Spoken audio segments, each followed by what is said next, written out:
عالم اور جاہل کسے کہتے ہیں؟ یہ ویڈیو آپ دیکھ کر آپ خود اندازہ لگائیے گا اپنے علم اور اپنے شعور کے مطابق اور اپنے ایمان کو سامنے رکھتے ہوئے، کیونکہ دونوں علماء کی گفتگو آپ لوگوں کے سامنے ہوگی، اور آپ لوگ یہ بھی دیکھیے گا کہ ممبر رسول صلی اللہ علیہ وآلہ وسلم کے تقاضوں کو کون پورا کر رہا ہے۔ کیا ممبر رسول سے اس طرح کا درس دیا جا سکتا ہے کہ جو کہ کسی کی دل آزاری کرے اور کسی کی دل شکنی کرے اور دوسروں کے لیے نفرت پیدا کرے؟ ہرگز نہیں، کیونکہ یہ ممبر رسول ایک واحد وہ پلیٹ فارم ہے جہاں سے ہمیں پیار، محبت اور اپنی زندگی کی اصلاح کرنے کا درس ملتا ہے۔ اس ویڈیو کو ذرا غور سے دیکھیے گا۔ حکومت سے بھی میری گزارش ہے کہ کیا تماشا ہے، کیا تماشا ہے، یہ حسین کا وارث نہیں ہے، حسین کا وارث یہ ہے جو قرآن کا حافظ ہے۔ حسین کا حافظ تو، حسین کا وارث تو میں ہوں، میرے شیخ مولانا سلیم اللہ میرے شاگرد حسین کے وارث ہے۔ تو کہاں سے وارث آ گیا؟ تو خامینہ کو 10 صورتیں بھی اس کو یاد نہیں ہے۔ اس لیے گزارش یہ ہے کہ ان کی مجلسوں میں جانا، تماشا دیکھنا، نظر و نیاز کھانا حرام ہے، سب کچھ حرام ہے۔ اللہ آپ کی حفاظت فرمائے اور ہماری حکومت کو ہوش اور بصیرت عطا فرمائے، جو بالکل ہر طرف سے ہر روڈ کو، ہر راستے کو بلا کر کے رکھتے ہیں۔ دیکھیے، آج تک ہم اپنے بچوں کو نہیں کہتے کہ فلاں کی محفل میں جانا ہے، فلاں کی محفل میں نہیں جانا۔ شیعوں نے کبھی اپنے بچوں کو منع نہیں کیا کہ بھائی بریلویوں کی محفل میں نہ جاؤ، اہل حدیث کی محفلوں میں نہ جاؤ، وہابیوں کی محفلوں میں نہ جاؤ، کیونکہ ہمیں کوئی خوف نہیں ہے۔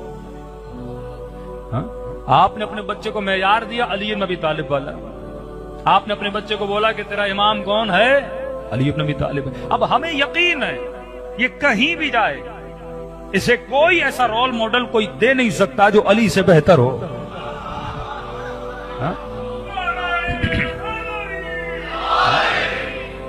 یقین کی منزل پر ہے نا آپ۔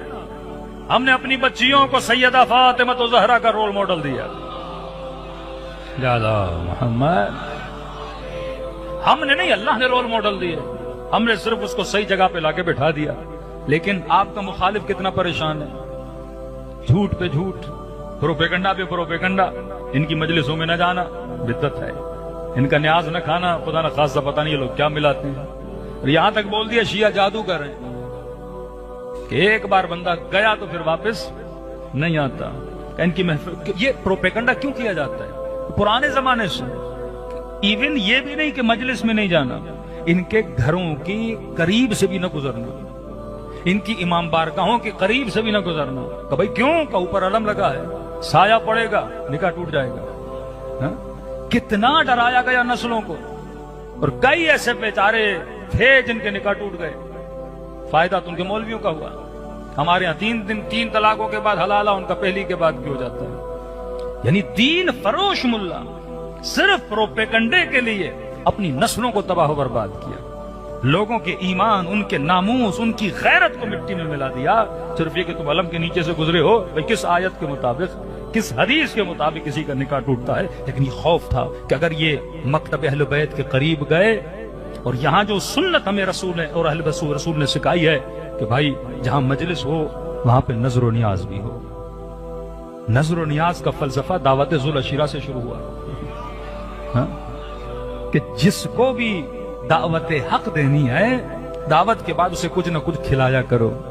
اب سب سے بڑا اثر یہ ہوتا ہے کہ بندہ ایک مرتبہ حسین کا کھا لینا،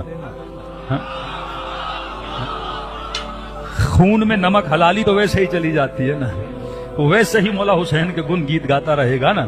یعنی نہیں ہوا آج تک 5 بار 6 بار وہ اہل بیت کی مجلس اور محافل میں آتے ہیں، وہ فوراً اس مذہب کے گرویدہ ہو جاتے ہیں، اسی خوف کی وجہ سے۔ جھوٹ پہ جھوٹ، پروپیگنڈے پہ پروپیگنڈا۔ ان کا قرآن 30 جز نہیں ہے، 40 جز ہے۔ یعنی آج وہ خود ہنستے ہیں کہ ہمیں کیسے کیسے جھوٹ بتائے گئے۔ ہم نہیں ڈرتے۔ کیوں نہیں ڈرتے؟ کیونکہ ہمیں پتا ہے ہم نے اعلیٰ ترین معیار اپنی اولادوں کو دے دیا۔ علی سے بہتر ڈھونڈے گا بھی تو اسے کوئی امام نہیں ملے گا۔